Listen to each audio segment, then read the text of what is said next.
猛嘅野狼，一定要打到四肢凌亂，等其他人聞到骨肉嘅血腥，就知道死亡嘅慘痛，以後一定唔敢翻嚟。你錯啦！野狼雖然侵犯我哋五台山嘅菜園，但我哋出家人有好生之德。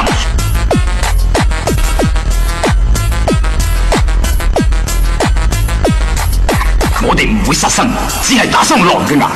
你咁仲係唔啱，你哋只係打傷狼嘅牙，唔會殺死佢哋。啲狼恢復元氣之後就會聯群結隊嚟侵犯你哋五台山。